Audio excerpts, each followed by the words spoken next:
You know, I really honestly should have thought this through. I had to be the first person to do this, so I'm the one that sets the bar. Not a good plan.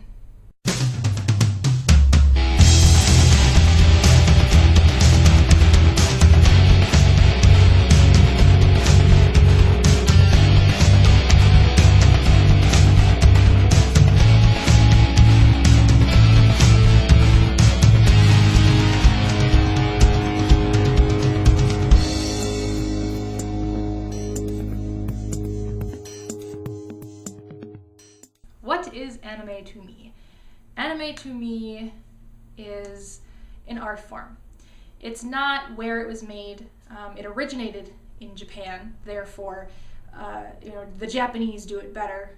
But not all cartoons from Japan I consider anime. I don't necessarily consider Shin-chan anime. I really don't. I mean, it doesn't fit the same criteria for me that anime needs to fit. Anime to me is a very fluid animation style that is also very calming. Subtle lines. I mean, granted, a lot of, there's a lot of boldness to it too. You take Yu-Gi-Oh! with Yugi's spiky hair. I mean, that is very, very bold, but at the same time, there is also this sense of, I don't know, it's hard to explain, in all honesty, what it is, but it's a very special kind of art form to me. I don't think it necessarily has to fit into the spectrum of this is Japanese animation, therefore it is anime. Originally, that is the case. It was Japanese animation is anime because it used to be called Japanimation. But then it turned into its own genre called anime.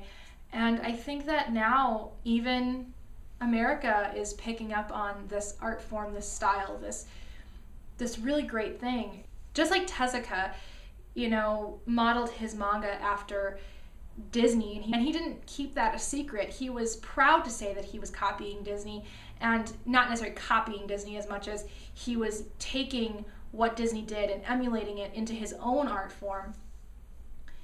And now America is doing the same thing. They're paying the favor back by seeming to, emulate what Japan has been doing for years now and bringing it to their foreground. And I just think it's fantastic. You look at, none of these are the ones that I'm talking about later in the vlog, but you look at like Avatar: The Last Airbender, or you look at some of those, even Transformers or Beast Wars, which are, Beast Wars is the spin-off of Transformers. You look at those things and you say, that is so anime-esque, but it's not from Japan. For me, it's an art form. It's not necessarily, it's from Japan, therefore it is anime. Because there are definitely some cartoons from Japan that I don't consider anime, and there are definitely some cartoons from the United States that I do consider anime. The one that I'm going to talk about was actually animated in Japan, but absolutely everything else is done in America. And that is The Last Unicorn. I'm talking about it on my personal channel today too. It's such a beautifully told story, and actually done by the same animation studio that ended up doing a lot of the early Miyazaki films. And it's just such a great story. If you're looking at it from the viewpoint of if it's animated in Japan, then it's an anime. It has a lot of that old school kind of anime look to it, like, the 60s with Cyborg 009, Kimba the White Lion, things like that. I think that this should count as an anime. My anime list used to have it on their website, but they don't anymore, and I know Anime News Network still talks about releases of this film because a lot of people do consider it an anime, and I think it should be as well. There are definitely points of the animation where you think anime and all kinds of wonderful things like that. I just think that this is such a great film, and it should definitely be considered an anime for many reasons, even though it's completely American. Matter of fact, the song is performed by the band America. How ironic is that?